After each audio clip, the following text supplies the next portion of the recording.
안녕하세요. 저는 딸아 너는 금융부자로 살아라를 쓴 작가 김한별입니다. 저는 두 딸의 엄마고요. 출산 전까지는 특수교사로 일을 했고 현재는 발달장애 센터에서 아이들을 지도하고 있습니다. 제가 금융교육 관련 책을 내게 된 이유는요. 금융교육의 중요성은 알지만 방법을 몰라서 고민하고 시작조차 못하시는 부모님들에게 경제교육을 넘어서 경제 마인드를 갖도록 돕는 멘토가 되고 싶어서이기 때문입니다. 저는 특수교육을 전공을 했는데요. 하지만 대학교 입학 후에 특수교육이 좀 맞지 않는다는 생각이 들어서 이제 기간제 교사로 특수교육을 시작을 했어요. 기간제 교사는 매년 1, 2월 달 정도가 되면은 이제 채용 과정을 거치게 되는데요. 저는 기간제 교사를 했기 때문에 뭐 그냥 당연하게 그냥 그런 시기가 왔나 보다 이렇게 생각을 했어요. 근데 어느 날 퇴근 시간이 됐는데 교장 선생님께서 칼퇴근 하시더라고요. 그래서 어딜 저렇게 가시나 싶어가지고 선생님께 여쭤보니까 정년이 얼마 안 남으셔가지고 퇴직하신 이후에 복지관 관장 자리라도 좀 가고 싶으셔가지고 대학원을 다니기 시작하신다는 거예요. 그래서 제가 그러면 대부분 교장 선생님이나 선생님들은 퇴직하시면 무엇을 하시냐 이렇게 여쭤봤더니 보험회사를 다니시거나 아니면 정수기 판다고 얘기를 하시더라고요. 근데 그때가 제가 사회생활 처음 하던 때였는데 그 말이 되게 충격적으로 들렸어요. 아, 이게 평생 직업은 없구나.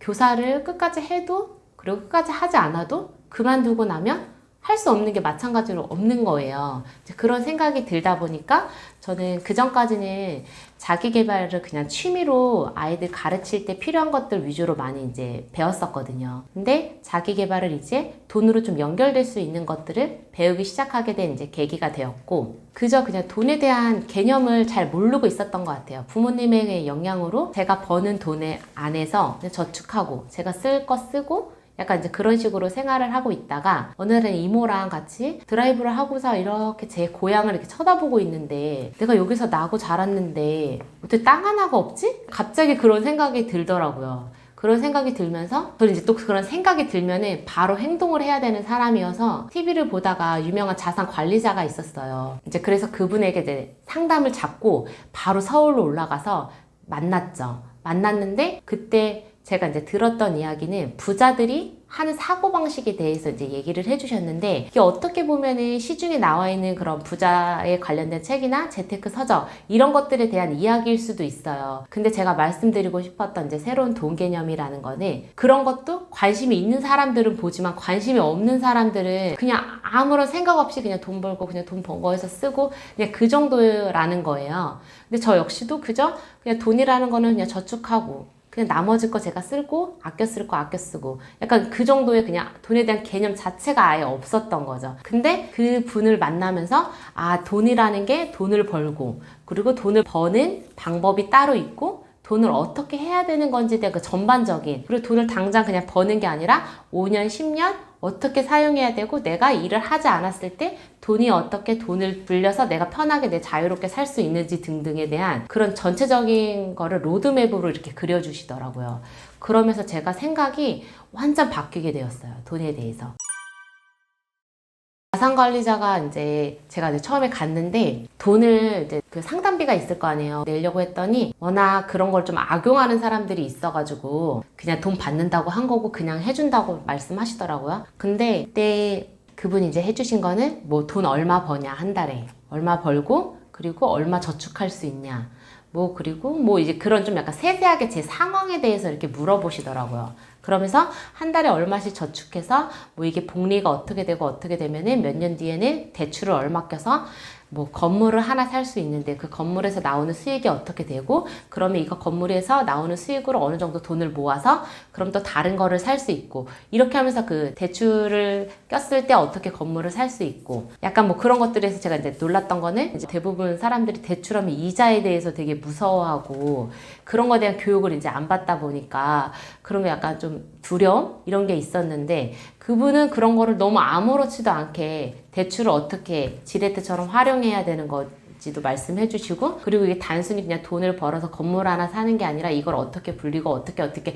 하는 것들에 대해서 제 5년도 10년 뒤, 그리고 제가 어느 정도 벌었을 때 뭐 기간제 교사 일을 안 하고 그냥 가만히 있어도 기간제 교사 때 벌었던 것만큼의 돈이 들어와서 그 다음부터는 내가 하고 싶은 걸 할 수 있는지 뭐 그런 얘기도 해주시고, 제가 이제 취미로 이것저것 배우고 있었는데 그 취미를 돈으로 어떻게 연결시키면 좋을까 이런 생각을 하고 있던 찰나였어요. 근데 그분도 그 취미를 돈으로 연결시키는 방법을 이제 배워야 된다는 그런 얘기를 하시더라고요. 그래서 본인도 이제 취미가 있는데 그런 걸로 뭐 강습 뭐 이런 거를 하면서 조금씩 돈을 받을 때도 있고 경력을 쌓으면서 그런 얘기를 해주시면서 돈을 어떻게 벌어야 되는지, 그리고 자기가 갖고 있는 그런 자산, 재능 이런 것들도 어떻게 되면 어떻게 돈으로 연결시킬 수 있는지 등등 이제 그런 것들을 좀 전반적으로 설명을 해주시더라고요.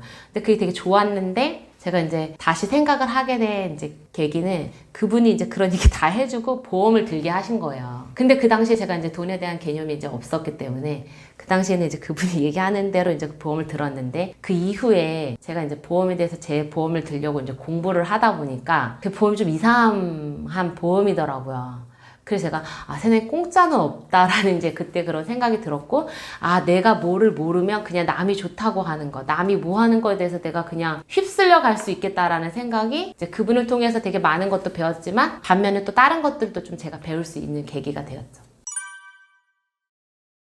돈은 이제 벌고자 하면은 무슨 수를 써서라도 이제 벌 수 있는 거라고 생각을 해요. 대부분의 사람들이 이제 뭐 요즘에 투잡도 많이 하고 쓰리잡도 많이 하고, 또 어떤 사람들은 돈 좀 쉽게 벌려고 사기 행각을 이제 벌이는 경우도 있고, 사람들이 이제 허황된 기대 속에서 많은 돈을 벌고 싶어 하는데, 저는 이제 교사로 일을 했기 때문에 뭐 엄청 큰 돈은 아니었지만 좀 부족함은 없는 돈이었던 것 같아요. 제가 쓰기에 저축할 거 저축하고 이제 배우는 거 좋아하니까 배우는데 이제 돈 좀 쓰고, 그래서 미혼일 때는 제가 번 돈을 다 저한테 쓰니까 제가 부족함이 없었던 거예요. 부족함이 없었는데 결혼하고 나서 엄마가 되니까 우선 돈 버는 것도 중지가 됐고, 그리고 돈에 쓰는 쓰임새가 저한테는 진짜 제가 쓰는 돈은 거의 없는 거죠. 그냥 일반 뭐 공과금이나 제 보험료 이런 거 나가는 거 빼고는 뭐 아이들 기저귀 비용부터 시작해서 간식 비용 등등등 돈이 전부 다 그냥 나간 거예요. 근데 돈이 있어야지 돈을 번다고 생각했는데 돈이 계속 이렇게 마이너스로 빠지게 되니까 돈을 못 벌게 되면서 돈이 없어지니까 이게 갑자기 돈에 대한 생각이 확 바뀌게 되더라고요. 그러면서 정말 돈이 있어야지 돈을 버는 건가? 약간 이제 그런 생각을 하게 된 것 같아요. 근데 그리고 나서 생각을 해보니까 대부분의 사람들이 이제 돈을 벌 기회가 있는데 저와 같이 이제 돈이 없다고 생각을 하거나 뭔가 이렇게 부족하다고 생각하는 사람들은 그게 분명히 좋은 기회인 거를 알면서도 섣불리 이제 하지를 못하죠. 100%가 아니기 때문에 있는 돈도 날릴 것 같고 불확실하기 때문에 이제 접근을 못 하다가 나중에 그 사람이 그걸로 돈 벌었다 그러면 막 이제 잠도 못 자고 막 이제 그런데, 대부분의 이제 돈을 번 사람들은 어떻게 해서 이제 돈을 마련해가지고 그 기회를 잡는 거예요. 그러면서 돈을 벌고 이제 그런 경우를 이제 경험을 통해서도 보게 되고 이제 타인의 경험을 통해서도 이제 보게 되니까 단순히 부자가 된다는 거는 돈이 돈을 버는 게 아니라 그 사람이 어떤 생각과 마인드를 갖고 있느냐에 따라서 그 사람이 그 상황을 변화시키는 거구나라는 거를 이제 그때 처음 알게 된 것 같아요. 진짜 자기계발 삶을 살았다고 생각할 정도로 진짜 치열하게 살았거든요. 진짜 매일이 좀 치열했던 것 같아요. 매년 너 뭐하고 살았어? 이렇게 생각했을 때 사람들이 너 20대 때 뭐 했어? 이렇게 하면 물론 이제 기억하는 사람도 있지만 기억 못하는 사람이 대다수거든요. 그냥 그때 뭐하고 이렇게 약간 얼버무리면서 그때 그냥 뭐 했지? 이렇게 하는데 넌 21살 때 뭐 했어? 22살 때 뭐 했어? 이러면 저는 그때 뭐 했는지를 말씀드릴 수가 있어요. 그 정도로 저는 좀 치열하게 살았는데, 그래서 이제 저를 보면서 사람들이 내 주변에 너같이 사는 사람이 없다라고 얘기를 하면서 한별이는 성공할 수밖에 없다 이런 얘기를 제가 이제 좀 많이 들었어요. 그러다 보니까 저도 모르게 내가 이렇게 사는 게 맞나 보다라는 생각이 들었고 내가 성공할 수 있는 사람인가 보다라는 이제 그런 생각을 가지고 살았던 것 같아요. 그런데 이제 누군가 저한테 가장 갖고 싶은 게 뭐냐, 가장 하고 싶은 게 뭐냐 이렇게 물어봤는데 제가 대답을 대답을 못 하겠는 거예요. 갖고 싶은 거, 하고 싶은 거? 순간 이게 말문이 막혔는데 그런 생각이 들더라고요. 정말 갖고 싶은 거랑 하고 싶은 게 뭔지도 모르는 사람이 성공이라는 거를 할 수가 있나? 약간 이제 그런 생각이 들기 시작하면서 저는 그냥 어떻게 보면은 그 자기계발이라는 그 명목하에 그냥 막연한 미래를 좀 대비하고 불확실한 거를 좀 제거하고 싶은 그런 마음도 있고 언젠가는 좀 쓰겠지라는 그런 생각으로 자격증을 그냥 계속 그냥 취득해 왔던 거예요. 근데 목표도 없는 그런 계단을 그냥 저는 그냥 차곡차곡 올라가면 언젠가 뭐가 되겠지라는 그냥 그런 막연한 생각을 가지고 그냥 살았는데 제 생각이 완전 잘못됐다는 거죠. 목표를 정하고 난 뒤에 거기에 필요한 거를 해야 되는데 결말을 생각하고 사는 게 아니라 결말 관점에서 제가 거기에 필요한 것들을 취득하면서 살아야 되는데 언젠가 뭐가 되겠지라는 그냥 그런 막연한 생각으로 그냥 열심히만 살았던 거가 이게 열심히가 산다고 다 답이 아니구나. 제대로 살아야 되는 건데 그냥 열심히만 사는 사람은 그냥 열심히 사는 거에서 끝날 수 있겠다라는 거를 제가 이제 알게 된 것 같아요. 금융교육은 금융지식, 행동, 태도 이 세 가지를 적절한 조화를 통해서 이제 하는 것들을 말하는데 반면 재테크 교육은 뭐 주식 펀드, 부동산 이런 것들을 자산을 불려나가는 것들을 말을 하거든요. 저는 그래서 이런 거를 생각했을 때 금융교육은 마인드고 재테크 교육은 기술이구나 라는 생각을 약간 했어요. 근데 처음에 이거를 몰랐을 때는 TV에 나오는 그런 재테크를 가르치는 부모님들을 보면서 나도 아이에게 언젠가 재테크를 가르쳐줘야 되는데 그 시기라든가 방법이라든가 아니면 아이가 언제쯤 그거를 받아들일 수 있을까 그 등등에 대한 것들에 대한 생각만 좀 꽉 차 있었던 것 같아요. 그러다 보니까 계속 재테크 공부 시켜줘야 되는데 나같이 살면 안 되는데 약간 이런 생각을 이제 하고 있다가 이게 아닌 것 같다라는 생각이 이제 들기 시작한 거예요. 그러면서 그분들이 아이들에게 시키는 공부는 그럼 과연 뭐였지? 라는 생각이 들게 됐고 그분들은 금융교육이 아니라 이제 재테크 교육을 시켜주고 있었는데 그분들이 생각하는 거는 그런 거죠. 주식을 사주면 이 아이가 주식에 대해서 내 주인의식을 가지면서 그 주식에 대해서 공부를 하게 될 것이고 그러다 보면은 이거를 공부하다 보면 다른 것도 공부하게 되고 이제 그게 결국은 금융교육이라든가 경제교육으로 가지 않을까? 그분들은 재테크 교육을 먼저 시작하시면서 경제교육으로 간 건 아닐까 약간 이런 생각이 들고요. 근데 대부분의 사람들이 이제 그렇게 생각을 할 수 있는데 어른들이 주식을 하나 산다고 해서 그 주식에 대해서 그 관련된 뉴스는 찾아보지만 그 주식에 분명히 호재가 떴는데 막 그날 꺼지는 거예요. 막 밑으로 쭉쭉쭉 내려가. 그럼 왜 그러지? 이러다 보면은 전체적인 그다음부터 시장을 막 찾아보거든요.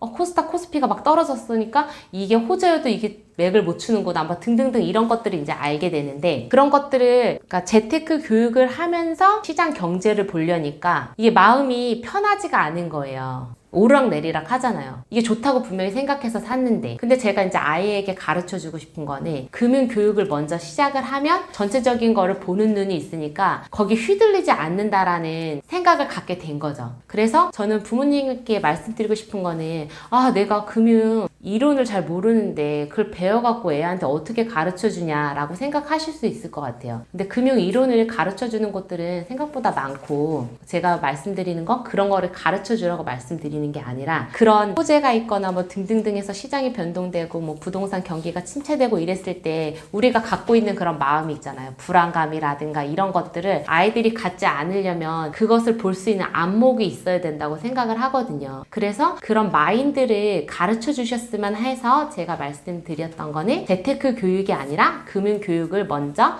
가르쳐 주셨으면 좋겠다. 돈에 대한 태도를 어떻게 갖고 있어야 되는지 그것을 먼저 가르쳐 주시는 것이 재테크 교육보다 금융 교육이 먼저인 이유라는 것을 말씀드리고 싶어요. 저는 이제 기간제 교사를 하면서 임용고시를 보지 않았거든요. 기간제 교사를 이제 택했기 때문에 저는 질문을 진짜 수없이 많이 들었어요. 교사를 하면서도 왜 임용고시 안 보냐. 얼른 시험 쳐서 진짜 교사가 되라. 그분들한테 진짜 교사가 아닌 거죠. 이제 공무원인 분들한테는 똑같은 교사를 하고 제가 수업 준비나 이런 거에 미흡하지 않음에도 불구하고 뭔가 이제 자기들 은연중에 이제 그런 생각이 있는 거예요. 진짜 교사가 돼서 그럼 이제 저는 이렇게 들으면서 아, 진짜 교사가 내가 아닌가 보다. 저런 얘기를 이제 계속 하는 거 보니까. 근데 저한테 왜 기간제 교사를 했냐, 임용고시를 먼저 보지, 이런 질문을 하세요. 그럼 이제 저는 내가 이걸 왜 대답을 해야 되는지를 모르겠지만 어쨌든 질문을 하니까 거기에 대한 대답을 하는데, 대답을 했을 때 그럼 이제 그걸 듣고서 아, 그럴 수도 있겠다라는 생각을 해주셔야 되는데, 질문에 대한 답에는 또 관심이 없으신 거죠. 제가 어떤 인생을 살았고 어떤 인생을 생각했기 때문에 이 기간제라는 삶을 선택했는지에 대한 것에는 관심이 없으신 거예요. 단지 제가 그냥 시험을 치지 않고 기간제 교사를 한다는 것, 그냥 결과만을 그분들은 이제 중시하기 때문에, 저는 항상 제가 왜 시험을 보지 않았고 왜 뭘 하지 않았고 이런 거를 계속 수없이 설명을 해야 되는 이제 과정이 이제 저한테 있었던 거죠. 이제 그러다 보니까 남들이 봤을 때 저는 이제 막 미친 듯이 살았지만은 결과물은 없는 그런 삶을 산 것처럼 보인 거예요. 그런 제가 이제 엄마가 되고 나니까 내 딸들이 그렇게 나처럼 산다고? 이런 생각이 드니까 좀 생각이 많이 달라지더라고요. 저는 남들이 이제 고개를 절레절레 흔들 정도로 진짜 좀 치열치열하게 살았는데, 그런 질문들에 제가 그럴싸한 답을 내놓을 수가 없다 보니까 뭔가 막연한 미래를 그냥 대비하고, 그분들이 봤을 때는 좀 불안불안하고, 그분들의 그런 불안불안한 심정이 저한테 또 압박감으로 오고, 아, 내가 좀 잘못 살았나? 이런 식으로 제가 제 자신을 계속 조금 약간 낮추는 그런 결과를 갖고 오게 되다 보니까 마음이 좋지 않았던 것 같아요. 그러면서 아, 내가 내 딸들한테는 이런 경험을 물려주지 말아야겠다. 저는 아이가 좀 경제적인 풍요로움 속에서 자신이 하고 싶은 일을 하면서 살기를 바라거든요. 그것이 제가 처음에 미혼이었을 때 부자가 되고 싶었던 이유이기도 한데, 결과적으로 제가 금융교육을 치열하게 해야 된다고 생각하는 이유는 남들에게 제 위치를 계속 말해줘야 되는 게 저로서는 되게 많이 힘이 들었던 거예요. 근데 제가 돈이 진짜 많고 기간제를 했더라면 그 사람들이 나한테 그렇게 물어봤을까? 약간 그런 생각이 좀 들었었어요. 그래서 제 딸들은 자기가 돈이 이미 기반이 돼 있는 상태에서 자기가 어떤 일을 했을 때 그 사람들이 뭔가를 물어보지 않고 그 아이의 위치만으로도 그 아이의 모든 것이 다 설명될 수 있는 그런 삶을 좀 만들어주고 싶다는 생각이 드니까, 아, 금융교육에서 그 답을 찾아야겠다. 내가 금융교육을 치열하게 아이에게 시켜줘야겠다라는 생각을 들게 했어요. 저는 이제 세 자매 중에 둘째로 태어났는데요. 부모님께서 어렸을 때부터 계속 그냥 자영업을 하셨었어요. 이제 그러다 보니까 부모님 바쁘셔가지고 집에 안 계실 때가 많았는데, 엄마가 집안일을 하라고 말씀하신 건 아니었는데 이제 바쁘시고 힘드시고 이제 이런 게 저희 눈에 다 보이다 보니까 어느 날부터가 이제 세 자매가 셋이 앉아가지고 제비뽑기로 집안 청소 구역을 정하는 거예요. 그래서 어렸을 때부터 청소를 그냥 계속했어요. 청소도 계속하고, 그리고 어떤 이제 부모님 뭐 생신이라든가 어버이날 이럴 때 우리 부모님 그 생신상을 좀 차려드리자 뭐 등등 해서 집에 있는 요리책 같은 거 보면서 진짜 말도 안 되는 음식들 만들면서 초등학교 때부터 칼을 사용했거든요. 근데 집안 환경이 그래서 그랬는지 몰라도 저희한테는 그게 이제 되게 당연했던 거예요. 근데 커서 교사가 돼서 이제 제 또래의 그 교사들을 보게 되는데, 칼을 사용을 못하는 교사들도 있고 집안일 아예 안 해본 선생님들도 생각보다 많으시더라고요. 그래서 조심스럽게 칼 사용 못하세요? 이렇게 여쭤보니까 엄마께서 어차피 결혼하면 평생 손에 물 묻히고 살고 다 해야 되는데 뭐 그걸 벌써부터 하냐. 엄마가 어렸을 때부터 해보니까 너무 힘들다. 내 딸은 그런 거 안 했으면 좋겠다. 이렇게 생각을 해서 안 가르치셨다고 하더라고요. 그러니까 저는 집안일이 꼭 청소, 빨래 이런 거에만 있는 것이 아닌데 부모의 생각에 따라 집안일을 가르치고 안 가르치고가 달라질 수 있다는 거를 이제 그 선생님들을 보면 안 거죠. 저는 집안일을 다 배우면서 자랐다고 생각을 했는데 그게 아니었던 거예요. 근데 제 사촌 동생만 봐도 저랑 10살 정도 차이가 나는데 집안일 자체도 안 하지만 심부름도 안 하더라고요. 그냥 안 시키시는 거예요. 그분들이 이제 생각하는 거는 공부할 시간도 부족하다. 그리고 어차피 때가 되면 다 해야 되는 건데 굳이 그거를 지금부터 하냐, 이런 생각을 이제 갖고 계시다 보니까 안 시키시더라고요. 근데 그런 사람들이 이제 엄마가 되는 시기가 왔어요. 그래서 제가 그 시기가 된 엄마들을 이제 주변에서 보게 되는데 집안일 자체도 너무 힘들고 육아 자체도 너무 힘든 거예요. 너무 힘들고, 그래서 이제 일이라도 한번 해보고 싶은데 일을 하려고 보다 보니까 그런 가정 도우미라든가 뭐 베이비시터 이렇게 써야 되는데 그 비용이 자기가 버는 돈보다 훨씬 많은 거예요. 그냥 집안일을 하는 건데. 그럼 그렇다는 거는 집안일이라는 게 돈이라는 거잖아요. 집안일은 돈이라는 건데 그런 거에 대한 이제 개념이 없다 보니까 그냥 내가 나가서 돈 버느니 집에서 애 보는 게 그냥 더 돈이 아끼겠다 싶어서 실제로도 일을 못하는 가정주부로 계시는 분들이 생각보다 많아요. 저는 그래서 집안일이라는 거는 선택적인 것이 아니라 잘하고 못하고를 떠나서 그거를 할 줄 알아야 된다고 생각을 하거든요. 할 줄 아는 사람이 그거를 볼 줄 알고 그거를 부릴 줄 알고 어떻게 해야 되는 줄 알기 때문에 집안일은 그냥 선택이 아닌 좀 의무라는 생각이 들어요. 그리고 또 다른 생각으로는 집안이 하나의 사회의 축소판이라는 생각이 들거든요. 집안일 딱 생각하면 밥, 청소, 빨래 이렇게만 생각하시는 분들이 있는데 하나의 가정이 돌아가기 위해서는 청소부터 시작해서 가정의 예산, 수립, 결과 이런 것들이 모든 것들이 합이 맞아져야지 가정이 별 탈 없이 굴러가게 되는데 그런 거에 대한 생각은 이제 조금 없으시고 그저 그냥 청소시키고 이런 거 굳이 힘든데 왜 시켜 이렇게 생각하실 수 있어요. 근데 제가 아이를 집안일을 시켜야겠다고 생각하는 건 집안 청소 이런 것뿐만이 아니라 아이가 어느 정도 컸을 때 돈의 규모를 알게 되는 거. 그게 대부분의 아이들은 커서 자기 월급을 받았을 때부터 시작이잖아요. 그러다 보니까 힘들다고 생각을 하거든요. 저는 어렸을 때부터 자기 용돈에서 그치는 게 아니라 어느 정도 자기 용돈이 컨트롤이 되면 저희 월급을 주든지 저희 남편의 월급을 주든지 줘서 우리 한 달에 보험료가 이 정도 나가고 뭐하고 하니까 이번 달에 예산은 네가 한번 짜보는 게 좋겠다라는지 이런 것들을 전체적으로 볼 수 있는 안목을 키워주자고 하는 것이 제가 집안일을 해야 된다고 생각하는 이유이기 때문에 아이가 집안일을 배운다는 거는 경제를 배운다는 거고 경제를 배운다는 거는 사회에 나가서 껴야 될 첫 단추를 집안에서부터 시켜주는 것이라고 생각하기 때문에 집안일을 단순히 힘든 것이라고 생각하지 않고 집안일을 배우는 거는 부를 배우는 것이다 라는 생각을 가지고 아이에게 꼭 시켜주셨으면 좋겠어요. 저는 미혼이었을 때 종종 이제 돈이 없어도 돈이 이제 들어오는 경험들을 한 적이 있는데요.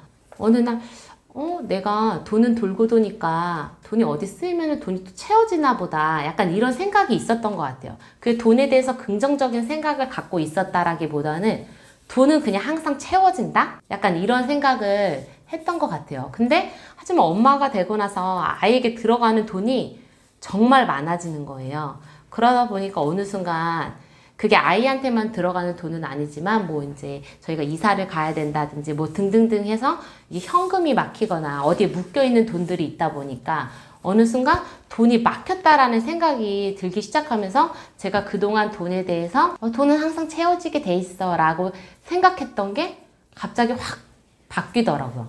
돈이 막혔어. 제 생각하고 감정이 딱 막히게 되니까 진짜 막히는 거예요, 돈이. 그러면서 그냥 생각하고 감정이 변하니까 실제로 돈이 없는 게 아닌데도 갑자기 가난하다는 생각이 들기 시작하더라고요. 그게 돈이 없어서 가난한 게 아니라 마음이 가난해지기 시작하니까 그때부터 이제 돈에 대한 스트레스를 받기 시작하는 거예요. 그리고 나서 제 스스로를 생각해 보니까 내가 돈에 대해서 어떤 생각을 하고 있지? 라는 생각을 하게 되더라고요. 그리고 제가 하는 말이 현실이 되고 있다라는 그런 생각이 들면서 내가 하는 말들이 정말 현실이 되는구나. 근데 대부분 이제 아이들 중에서는 종종 우리 집은 가난해요. 우리 집은 돈이 없어요. 엄마가 이거 못 사주신대요. 이렇게 하는 아이들이 있어요. 근데 그게 아이들의 생각에 의해서 나온다 생각하진 않거든요. 엄마 아빠가 은연중에 하는 말들을 듣고 돈이 없어서 엄마 못 사주시나 보다. 우리 돈이 없어서 어디 못 가는가 보다. 이렇게 생각하는 아이들이 적지 않기 때문에 아이들의 그런 사고를 통해서 말을 통해서 보다 나간다고 생각을 하거든요. 근데 이게 꼭 못 사는 아이들에게만 국한되는 이야기는 아니라고 생각해요. 부자인 아이들도 부자 간에도 그 비교 대상이 있고 생각하는 범위가 전부 상대적이기 때문에 아이들은 부모가 하는 말을 듣고 자라거든요. 실제 가정 형편이 어떤지와 상관없이 그냥 부모가 하는 말을 듣고 자라는 거예요. 실제로는 잘 살지만 부모님이 하는 말이 돈이 없다라는 말을 듣고 산다면 아이들은 자기 집이 못 산다고 생각을 하죠. 근데 실제로는 돈이 없는데도 엄마 아빠가 돈을 펑펑 쓰면 돈이 있는데 뭐 하면서 엄마 이거 사줘 사줘 이런 말을 그냥 또 아무렇지도 않게 하게 되는 게 현실이기 때문에 내가 돈에 대해서 어떤 말을 하고 있고 어떤 생각을 하고 있는지를 항상 인지하셔가지고 말씀하셨으면 좋겠고, 부모의 말이 아이들을 통해서 그대로 반영이 되거든요. 돈에 휘둘리지 않는 아이로 성장하기를 바라신다면은 돈과 좋은 관계를 유지하는 게 선택이 아닌 필수라는 말씀을 드리고 싶은데, 그 중에서도 저는 부모님이 자신의 말을 어떻게 하고 있는지를 꼭 점검하셨으면 좋겠다는 말씀을 드리고 싶고, 뭐 마트나 이런 데 가서도 물가가 너무 비싸고 뭘 살 수가 없어, 약간 이런 투덜투덜 되는 말이라든가 부정적인 얘기를 하는 것보다는 내가 진짜 돈이 있어서 우리 아들, 딸들 맛있는 것도 사주고 너무 행복하다, 이런 말을 통해서 돈이 주는 그런 행복감을 갖게 된 아이는 돈이 있음으로써 내가 행복해질 수 있고 돈으로 인해서 우리 가족이 행복해질 수 있구나. 그래서 나 돈을 많이 벌어야겠다, 행복해지려면. 이런 생각을 가지고 있어야지 돈이 없으니까 돈을 벌어야 돼, 그렇게 하면 이제 계속 생각이 돈이 없으니까 돈 벌어야 돼, 이 되게 모순적인 생각이거든요. 그렇게 하는 사람은 돈을 벌 수가 없다고 생각을 해요. 그래서 아이가 돈을 행복으로 느끼고 아이가 돈의 주인이 되고 돈을 통해서 행복을 느끼는 아이로 성장하기를 바라신다면은 돈과 좋은 관계를 유지할 수 있는 부모의 말버릇이 중요하다는 것을 꼭 말씀드리고 싶어요. 여러분이 만약에 돈과 시간을 아껴주는 부자 마인드를 자녀에게 가르쳐주고 싶으시다면 저는 아이에게 선택과 포기라는 방법을 좀 가르쳐 주셨으면 좋겠다라는 생각이 드는데요. 저는 돈하고 시간이 좀 같은 개념으로 생각하고 있어요. 돈과 시간. 어떻게 보면 이제 사람들이 내가 지금 얼마 벌고 있지라고 생각할 때 자기 월급을 1시간으로 환산하시는 경우들도 많잖아요. 내가 1시간당 얼마짜리 일을 하고 있구나, 이렇게 약간 생각하시는 것처럼 돈은 시간이라고 생각을 하는데, 인생은 시간으로 이루어져 있기 때문에 선택의 중요성이 항상 따라오거든요. 근데 그게 돈과 시간과도 연관이 돼 있다고 생각을 해요. 근데 대부분의 부모님들이 이제 그런 선택의 중요성은 많이 알고 계시지만 포기에 대한 중요성을 모르시는 분들이 많은 것 같아요. 인내심을 가르쳐도 모자를 파네, 지금 포기를 가르치라는 게 말이 되냐, 이렇게 생각하실 수도 있는데, 제가 생각하는 포기란 해보지도 않은 것을 엄마 이거 못하겠어요, 이거 안 되겠어요, 이렇게 하는 것들을 그래 너 하지마, 힘든데 하지마, 이렇게 포기시키라는 말씀을 드리는 건 아니고요. 자녀에게 포기를 가르친다는 거는 중요한 것을 위해서 덜 중요한 것을 내려놓는 거를 말씀드리고 싶은데, 제가 육아를 하면서 느꼈던 거는 다 중요한 거예요. 저한테 다 중요하다 보니까 대중소가 있어야 되는데 저는 다 대된 거죠. 그러다 보니까 제가 체력적으로도 그렇고 심적으로도 그렇고 너무 힘든 거예요. 포기를 하나 해야 되는데 너무 다 중요하다 생각하다 보니까 포기를 못하게 되고 체력적으로 고갈이 되고, 그러다 보니까 그 영향이 아이들한테 가게 되고, 그러다 보니까 제가 이제 포기하는 방법을 하나씩 내려놓게 되더라고요. 포기하게 생각하기보다는 그래 내가 지금 육아가 중요하니까 육아를 먼저 하고, 청소는 조금 덜 중요하니까 이거 조금 이따 하자, 당장 이거 해야 되는 거 아니잖아, 약간 이런 식으로 조금 이렇게 대중소를 제가 정하게 된 거예요. 그렇기 때문에 아이들에게 선택의 중요성 뿐만 아니라 내가 정말 중요하게 생각하는 것들에 대해서 먼저 하고, 그렇지 않은 것들은 어떻게 내려놓으면 좋은지, 그런 것들에 대해서 좀 가르쳐 주신다면은 이거는 시간을 아끼는 거라고 생각을 하거든요. 아이들이 모든 거를 다 잘할 수는 없기 때문에, 그리고 모든 거를 다 잘한다는 거는 그만큼 힘에 부치는 건데, 그런 삶을 살기를 바라지는 않으실 거라고 생각을 해요. 그래서 저는 돈과 시간 두 개를 아낄 수 있는 방법으로 아이들에게 덜 중요한 것을 포기할 수 있는 방법을 꼭 가르쳐 주시라는 말씀을 드리고 싶어요. 사람마다 다 자신에게 맞는 투자 방법이 있다고 생각을 하는데요. 유독 다른 사람보다 내가 잘한다고 느껴지는 게 있고, 나는 이게 뭐 크게 신경을 안 썼는데 다른 사람들이 봤을 때는 이거 진짜 괜찮다, 너 잘한다, 약간 이렇게 좋은 피드백을 주는 것들이 존재한다고 생각해요. 투자 역시 자기에게 이제 맞는 방법들이 있는데요. 어떤 사람들은 이제 부동산이 맞는 사람들이 있고, 어떤 사람들은 주식을 맞는 사람들이 있듯이 자신만의 투자 철학을 갖고 있는 것이 중요하다고 생각을 하는데요. 제가 가지고 있는 5가지 투자 철학에 대해서 말씀드리면요. 첫 번째는 주위의 의견을 휘둘리지 않고 스스로 생각하는 것에 대해서 말씀드리고 싶어요. 저는 여러 가지 이제 경험을 통해서 다른 사람의 말과 평가에 휘둘리지 않는 방법을 배우게 되었는데요. 믿을 만한 이야기라도 그 사람이 하는 얘기를 바로 듣고서 제가 실행하는 게 아니라 제 스스로 생각을 해보고 맞다 아니다를 판단해서 선택을 할 수 있을 때 그 결과에 대한 책임을 제가 질 수 있다고 생각을 하기 때문에 주위의 의견에 휘둘리지 않는 사람이 되는 것이 중요하다고 생각을 하고요. 두 번째로는 손해를 보지 않는 것이 중요하다고 생각을 하는데요. 손해를 보지 않으려는 노력을 하려면 자신만의 손해의 원칙이 있어야 되는데 주식을 하는 그 고수분들을 보면은 대부분 손절매를 한 3%대에 정해놓고선 하시는 경우가 많더라고요.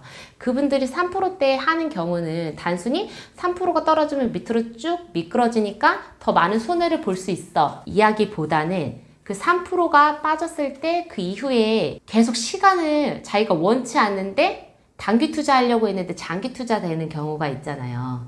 그런 것처럼 나는 돈만 잃으면 됐지 시간까지는 잃을 수 없어 라는 생각으로 그런 원칙을 정해 두신다고 생각을 하거든요. 그것처럼 내가 손해를 본다는 거 아예 1%도 손해를 안 본다 이런 느낌이 아니라 돈뿐만 아니라 시간까지 생각하셔서 내가 어느 방법을 선택했을 때 최소한 손해를 어느 정도에서 막을 수 있는지를 생각해 보시는 것이 중요하다는 생각이 들어서 저는 손해를 보지 않으려고 최대한 노력한다는 투자 원칙을 가지고 있고요. 그리고 세 번째, 네 번째는 이제 같이 말씀드리고 싶은데 단기가 아닌 장기적인 관점에서 생각하시는 것과 시간을 돈을 시간으로 생각하시는 것이 되게 중요하다는 말씀을 드리고 싶어요. 저는 예전에 단타를 배워서 단타를 해본 적이 있거든요.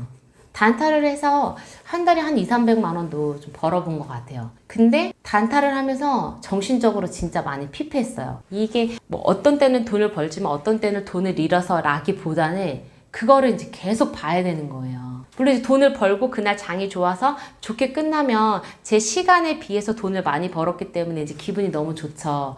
근데 그 다음 장을 또 준비해야 되고 이게 심적으로 부담감이 되게 많이 오더라고요. 그래서 대부분의 사람들이 단기가 아닌 장기적인 관점에서 투자를 하라는 말을 한다는 게 왜 그런지를 제가 경험을 통해서 알게 됐고, 그리고 단순히 돈을 버는 것뿐만 아니라 우리가 장이 시작했을 때 9시부터 3시 반까지만 한다고 생각하지만 거기에 계속 매여 있거든요. 생각이나 그런 것들이 시간을 돈으로 생각하고 돈을 시간으로 생각하셔서 단순히 돈을 버는 것에만 이렇게 목적을 두는 것이 아니라 내 평온한 마음을 내가 어떻게 하면 가질 수 있을까? 투자를 하면서도 즐거운 마음을 가질 수 있는 방법을 그런 면에서 좀 생각해 봤으면 좋겠다고 생각해서 저는 이 두 가지를 말씀을 더 드리고 싶고요. 마지막으로는 건강한 신체에 건강한 정신이 깃든다는 말씀을 드리고 싶은데요. 아무리 정신력이 강한 사람도 체력적으로 약하면 어쩔 수 없는 것 같아요. 이거는 육아를 하시는 분들도 대부분 알고 계실 텐데요. 아이들이 뭔가를 잘못하고 뭔가 힘들게 했다기보다는 내가 잠을 못 자거나 내가 너무 몸이 힘들 때 이게 욱하고 올라오거나 짜증이 확 이렇게 올라오거든요.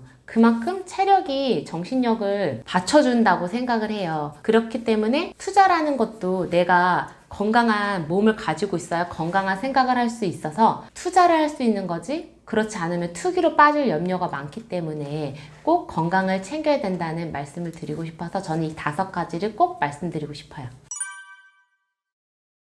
저는 진짜 열심히는 살았는데 제대로 살지는 못했다라는 생각이 들어요. 그 이유는 제가 그럴싸한 결과를 만들 필요를 뒤늦게 알았다는 것인데요. 제가 지극히 현실적인 사람이라 진짜 현실적인 방법에서 이상적인 상황을 꿈꾸면서 그냥 열심히 살았던 것 같아요. 근데 현실적인 사람이 이상적인 상황을 꿈꾼다는 것 자체가 모순적이라는 생각이 드는데요. 저는 그렇게 그냥 현실적인 상황에서 계획적인 것에서 또 계획적인 것을 더하고 더 계획적인 것을 더해서 그냥 정말 지극히 현실적인 삶을 살기 위해서 최선을 다해서 살았던 거예요. 그런데 누군가 어떤 사람이 되고 싶냐, 정말 간절히 바라는 것이 있냐라는 그런 질문을 들었을 때 제가 대답조차 하지를 못하더라고요. 저는 언제나 열심히 살았지만 제대로 살지 못했다라는 생각이 들었던 건 저의 그 성공에 대한 생각이 항상 모호했기 때문이 아니었을까, 그런 생각이 들었어요. 열심히는 살았지만 내 삶을 바꾸겠다라는 그런 악착 같은 면은 없었던 것 같아요. 그냥 누구나 가는 길에서 누구나 따는 자격증을 따고 누구나 하는 생각을 하면서 거기서 미래를 조금 대비할 수 있겠다, 불안감을 조금 잠재울 수 있겠다라는 그냥 그 정도의 생각만을 가지고 그냥 살았기 때문에 저한테는 어떻게 보면 간절함이 없었던 거죠. 간절함이 없다는 거는 성공하겠다라는 그런 의지가 없다는 거랑 다름없다라는 생각이 들어요. 그래서 제가 부자가 되지 못했고, 부자가 되지 못한 이유를 알고 있어야만 내가 어떤 거를 고쳐야 되고 어떻게 수정해서 앞으로 인생을 설계해야 되는지를 알기 때문에 부자가 되지 못하는 이유를 꼭 찾아보셔서 저처럼 내가 왜 부자가 되지 못했지? 앞으로 내가 어떻게 이렇게 살아야겠다 라는 생각을 한번 점검해 보시는 시간을 가져보셨으면 좋겠어요. 경제적으로 여유가 없는 사람은 항상 무엇을 하나 사더라도 좀 기회비용을 생각하게 되더라고요. 저는 매 순간 뭔가를 살 때마다 선택의 갈림길에 서야 된다는 게 참 마음이 안 좋았는데요. 어린 시절 이렇게 넉넉하고 부유하게 자라지는 않았어도 궁핍하게 자라지는 않았어서 가난하게 살았다고 생각해 본 적이 없어요. 그래서 이제 저는 제가 그냥 어느 정도 돈에 대한 개념도 가지고 있고, 그리고 돈 공부도 했고, 이렇기 때문에 부자 마인드까지는 아니어도 어느 정도 생각이 있는 사람이라고 생각을 했거든요. 근데 돈이 없다라는 생각이 딱 드니까 돈이 없어서 문제가 아니라 제 마인드가 가난한 마인드라는 거를 그때 직시하게 된 거예요. 제가 열심히 사는 것하고 잘 사는 것은 다른 것이라는 것을 알게 되었는데요. 열심히 살았고 돈에 대한 개념이 있다고 생각했기 때문에 제 스스로가 부자 마인드를 가지고 있다고 착각을 했던 것 같아요. 하지만 막상 돈이 없고 돈에 대한 걱정이 들기 시작하니까 기회비용을 따져가면서 계속 이거 사야 되나 저거 사야 되나 이거 사자니 돈, 시간 이런 것들을 계속 생각해야 되는 제 자신이 좀 약간 좀 처량하게 느껴졌다고 해야 될까요? 그러면 이런 기회비용을 생각하게 될 때 저희가 먼저 생각하게 되는 거는 포기라는 거를 먼저 배우게 되잖아요. 포기를 생각해야지 그 다음 거를 할 수가 있는데 그 포기라는 거를 선택하는 게 참 생각보다 힘들거든요. 근데 저는 돈이 없다 보니까 생각보다 많은 걸 알게 됐는데 제일 먼저 알게 되는 거는 제 마음의 불안감이 되게 커졌다는 거. 마음의 불안감이 커지게 되니까 포기해야 될 것들도 많아지고 내가 항상 기회비용을 생각해야 되고 이런 것들이 너무너무 이제 제 마음을 힘들게 했던 것 같아요. 근데 또 포기라는 거를 생각하지 않으면은 그 다음을 생각할 수가 없고 이런 것들이 이제 반복되다 보니까 돈이 없다는 거는 이런 거구나. 돈이 없다는 거는 내 마인드가 가난하다는 거를 내가 직시하게 되는 거구나. 그럼 내가 이거를 직시하고 내가 이 변화를 꾀할 수 있는 방법을 내가 찾아야 되는 거구나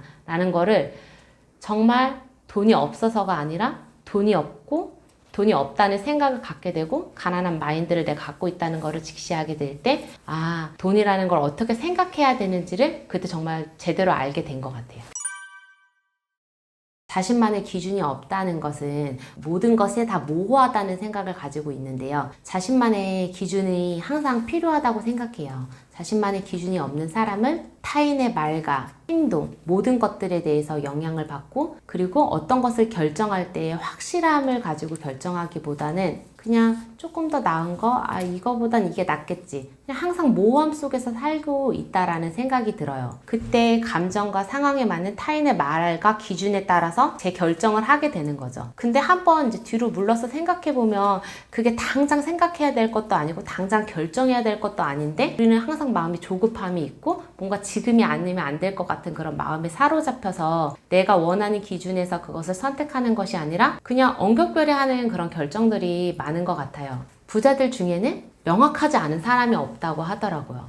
그분들은 사소한 거 하나까지도 내가 어떤 거를 질문해야 되고 어떤 거를 물어봐야 되고 어떤 거에 대한 답을 들어야 되고 답을 듣더라도 그걸 두세 번 확인해야 되고 같은 질문이더라도 다른 사람한테 확인하는 등 자신이 어떤 거를 얻어야 되고 받아야 되는지에 대한 명확한 사고를 가지고 있다는 얘기를 들었어요. 그리고 그런 명확한 사고는 부의 크기가 클수록 더 정확하다고 하더라고요. 나만의 기준이 있을 때 내 현실이 그렇게 된다는 것을 제가 경험을 통해서도 알게 되고 주변에 그런 명확한 사람들을 만나게 되면서 내가 명확하게 사고하지 않았기 때문에 명확하게 원하는 것이 없었고 명확하게 가는 길을 몰랐던 거구나라는 거를 알게 된 거죠. 자신만의 조금 힘이 들고 돌아간다는 생각이 드셔도 자신만의 기준을 정확하게 세워서 앞으로 가시는 것이 되게 중요하다는 말씀을 드리고 싶어요. 저는 자기계발책을 정말 많이 읽었는데요. 제가 처음 이제 읽게 된 책들이 거의 자기계발 위주였던 것 같아요. 자기계발 책을 제가 이제 읽었던 이유는 현실에서는 사람들이 용기를 북돋아주는 말들을 잘 안 하게 되잖아요. 제가 뭔가를 시도하려고 해도 아 그거 되겠어. 아 그거 다 되면 다른 사람들 다 하지 뭐 약간 이런 식으로 뭔가 저의 가능성을 낮추려는 사람들이 많기 때문에 저희가 이제 그런 생각이 들 때마다 자기계발책을 펼쳐서 읽었던 것 같아요. 뭔가 응원받는 것 같고 위로받는 것 같은 그런 마음이 들어서 제가 자기계발책을 읽게 되었는데요. 그런데 자기계발책을 읽다 보니까 이게 마음이 위안은 되는데 상황이 바뀌지는 않는 거예요. 그러다 보니까 자기계발책을 내려놓고 부자가 되기 위한 책을 읽기 시작했는데요. 그 책에서는 이제 부자가 되는 방법, 부자 되는 마인드, 그리고 부자가 되기 위해서는 그들을 어떻게 롤모델 삶아야 되고 그들의 사고방식을 어떻게 따라해야 된다 등등의 말들이 많았어요. 근데 제가 그걸 읽었을 때 이미 부자가 됐으니까 저렇게 얘기하는 거 아닌가? 그럼 도대체 뭐부터 시작하라는 거지? 라는 그런 생각이 들면서 읽으면서도 좀 갈피를 못 잡게 되더라고요. 그러면서 어떻게 해야 되지? 라고 생각하던 그런 찰나에 저는 우선순위가 좀 잘못됐다라는 생각을 하게 됐는데요. 저는 무엇이든 열심히만 좀 배우려고 했던 사람인 것 같아요. 그냥 열심히 그냥 노력형 인간이라고 좀 생각하면 좋을 것 같은데요.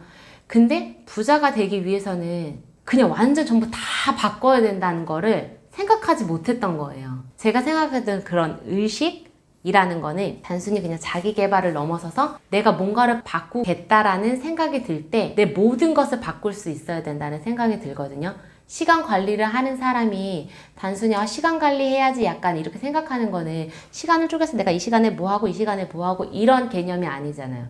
갑자기 놀던 시간을 생산적인 시간으로 바꿔야 되는데 그걸 그렇게 한다는 것 자체가 쉽지가 않거든요. 그것처럼 내가 가지고 있는 그냥 열심히를 내려놓고 부자가 하는 그런 모든 것들을 따라 한다는 거는 제가 하던 모든 것들을 내려놓고 거기에 올인한다는 거기 때문에 저는 그렇게 생각을 했던 것 같아요. 머리로는 알고 있는데 마음속으로는 내가 정말 저렇게 살 수 있을까? 그냥 울고심이 있다 보니까 생각은 그렇게 하지만 행동은 그렇게 하지 못했던 거죠. 그래서 저는 책도 읽고 실제로 열심히 또 살았으니까 그렇게 산다고 생각을 했던 거예요. 제 스스로가. 어느 정도 실천을 했다고 생각을 했지만 제 잠재의식까지 바꾸지는 못했던 거예요. 그냥 열심히 그냥 거기서 끝나게 된 거죠. 그리고서 그냥 제가 생각하는 대로 제가 생각한 만큼 정도까지만 살 수 있다고 생각해요. 근데 제가 그걸 바꾸게 된 계기는 의식성장 이제 그런 책을 읽으면서 모든 것의 변화는 나로부터 시작되고 내가 할 수 있다는 믿음을 가질 수 있을 때 시작할 수 있다라는 거. 그리고 내가 정말 부와 풍요를 가져야겠다라는 그런 믿음을 가질 수 있을 때 모든 것이 시작될 수 있다라는 걸 알게 되었고 자신을 믿지 못하는 사람은 부와 풍요를 누릴 수 없다라는 거. 그리고 그것이 의식을 성장시켜야 되는 이유라는 것을 제가 이제 알게 되면서 단순히 그전에는 뭔가 제가 금융교육과 재테크 교육이 좀 다르다라고 표현하는 것처럼 재테크 교육을 하려고 막 노력을 했던 거죠. 근데 제가 의식에 대한 그런 생각을 갖게 되면서 의식을 먼저 바꾼 다음에 나를 바꿔야겠구나라는 생각이 들게 되고 그러면서 의식 성장에 대한 중요성을 좀 뒤늦게 알게 되어서 의식 성장을 한 사람만이 경제적 자유를 누릴 수 있다라는 생각을 갖게 되었습니다. 경제 교육에 대해서 관심이 있는 분들이 생각보다 많지 않다는 거를 좀 몸소 경험하고 있는데요. 정확히는 이제 관심이 없다기보다는 어렵고 귀찮고 어떻게 해야 될지 모르고 이제 그렇게 생각하시기 때문이 아닐까 그런 생각이 들어요. 저는 이제 발달센터에서 이제 어머니들과 상담을 하게 되는 경우가 많은데요. 이제 그분들이 이제 항상 상담을 할 때 자녀를 어떻게 케어해야 되는지에 대해서 이제 질문을 하세요. 저는 그럴 때마다 중심을 잡고 어머니가 하실 수 있는 방법, 어머니가 버티실 수 있는 방법으로 아이들을 쭉 이끌고 가시는 게 가장 중요하다 이렇게 말씀을 드리거든요. 생각보다 외부 기관에 의존해서 아이들을 이제 학원이나 이렇게 보내려고 하는 분들이 많으세요. 자신보다는 이제 전문가가 하는 게 더 낫겠지라는 생각에 의해서 이제 보내시는 경우가 많은데요. 저는 그것이 이제 나쁘다고 생각하는 건 절대 아니고요. 분명히 가정에서 해줘야 되는 것들이 있거든요. 근데 그것마저도 외부 기관에 보내시는 거는 좀 아니지 않나. 그리고 그런 걸 해줄 수 있는 기관들도 많지 않고요. 그래서 저는 어머니들이 그리고 아버님들이 해주셔야 되는 그런 교육 중에 의무적으로 해주셔야 되는 그 교육 중에 꼭 금융교육이 들어갔으면 하는 소망을 가지고 있고요. 그것이 분명 아이에게 가장 큰 자산이 될 거라는 확신을 가지고 있기 때문에 강력 추천을 드리고 싶고, 혼자 하기 어려우시다면 함께 소통하면서 같이 성장하는 관계로 발전해 나갔으면 하는 것이 제 바람입니다. 감사합니다.